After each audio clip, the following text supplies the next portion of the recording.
ചൊവ്വാഴ്ച രാവിലെയാണ് മുളിയാത്തോടെ ആളൊഴിഞ്ഞ പറമ്പിൽ നിന്നും 2 സ്റ്റീൽ ബോംബുകൾ കണ്ടെത്തിയത്. സ്ഥലം ഉടമ തൊഴിലാളികളുമായി പറമ്പിൽ തേങ്ങ പറിക്കാൻ എത്തിയതായിരുന്നു. തെങ്ങിന്റെ ചുവട്ടിലായാണ് 2 സ്റ്റീൽ ബോംബുകൾ കണ്ടത്. ഉടൻ തന്നെ വിവരം പാനൂർ പോലീസിൽ അറിയിക്കുകയായിരുന്നു. പാനൂർ SI ടി സുഭാഷ് ബാബുവിന്റെ നേതൃത്വത്തിലുള്ള പോലീസ് സംഘവും ബോംബ് സ്ക്വാഡും ഡോഗ് സ്ക്വാഡും സ്ഥലത്തെത്തി പരിശോധന നടത്തി. 2024 ഏപ്രിലിൽ ഒരാൾ മരിക്കുകയും 3 പേർക്ക് ഗുരുതരമായി പരിക്കേൽക്കുകയും ചെയ്ത സ്ഫോടനം നടന്ന സ്ഥലത്തിന് സമീപത്തെ പറമ്പിൽ നിന്നാണ് ബോംബുകൾ കണ്ടെത്തിയത്. അതേസമയം കണ്ടെടുത്ത ബോംബുകൾ ഉഗ്രശേഷിയുള്ളതാണോ എന്നതും മറ്റും സംബന്ധിച്ചുള്ള വിശദമായ അന്വേഷണം നടത്തുമെന്ന് തലശ്ശേരി ASP PB കിരൺ പറഞ്ഞു. ഇല്ല, ഞങ്ങൾ നോക്കുകയാണ് എന്താണ് കാര്യങ്ങൾ. ബോംബ് ഡിസ്പോസൽ ടീമും വന്നിട്ടുണ്ട്, അതനുസരിച്ച് നോക്കി.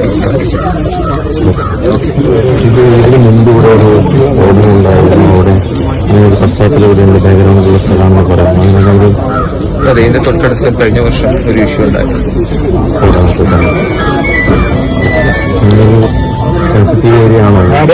ഞങ്ങൾ നിരീക്ഷണത്തിലുള്ള ഏരിയയാണ്.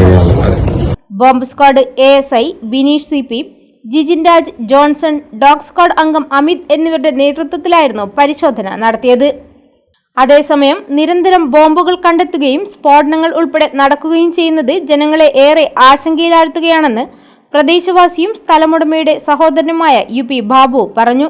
ഇതിന്റെ തൊട്ടപ്പുറത്തെ പറമ്പിൽ നിന്നാണ് കഴിഞ്ഞ വർഷം ഒരാൾ സ്ഫോടനത്തിൽ മരണപ്പെട്ട് ഇതിന് പ്രദേശം മുഴുവൻ ബോംബിന്റെ ഒരു കേന്ദ്രമായിട്ടാണ്. ഇവിടെ പ്രദേശത്തുള്ള ജനങ്ങൾ തേങ്ങ പെറുക്കാനും അണ്ടി പെറുക്കാനും മറ്റുള്ള ആവശ്യങ്ങൾക്കൊക്കെ പറമ്പിൽ വരുന്നതാണ്. ഈ ഇവിടെ കൊണ്ടുവച്ചത് വളരെ നിർഭാഗ്യകരമായിട്ട് ഭാഗ്യത്തിന് രക്ഷപ്പെട്ടതാണ്.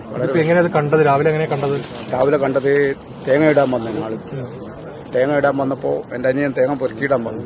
അപ്പൊ ദൂരെ നിന്ന് നോക്കിയപ്പോൾ കണ്ടതാണ്. ഇത് വളരെ പുല്ലിനിടയിലൊക്കെ ഒളിപ്പിച്ചു വെച്ച സ്ഥിതിയിലാണല്ലേ? ആ, പുല്ലിന് ഒളിപ്പിച്ചു വെച്ച സ്ഥിതിയാണ്. ഇത് വലിയ ആശങ്കയാണോ നിങ്ങൾ ഈ നാട്ടുകാർക്ക്? വലിയ ആശങ്കയാണ്. ഈ പ്രദേശത്ത് ബോംബിന്റെ ഒരു വലിയൊരു സങ്കേതമുണ്ട്. അപ്പോൾ ഇത് ഉദ്യോഗസ്ഥന്മാർ വേണ്ട നടപടിയെടുക്കണമെന്നാണ് പറയുന്നത്. സംഭവത്തിന്റെ പശ്ചാത്തലത്തിൽ സ്ഥലത്ത് പോലീസ് പരിശോധനയും കർശനമാക്കിയിരിക്കുകയാണ്. ഇത്തിരിയും വലിയ സ്ഥലവും വെച്ചിട്ട് നമ്മളെല്ലാരും പുറത്തു പോകും. ഞങ്ങൾ എന്നെ കൊണ്ടുവന്ന് മക്കളെ, കുട്ടികൾക്കായാലും വലിയവർക്കായാലും ഫാമിലിക്കായാലും ഒരു ദിവസം അടിച്ച് പൊളിക്കുവാനുള്ള ഭാഗം ഇവിടെ ഉണ്ട്. വേളം പെരുവായിലുള്ള എം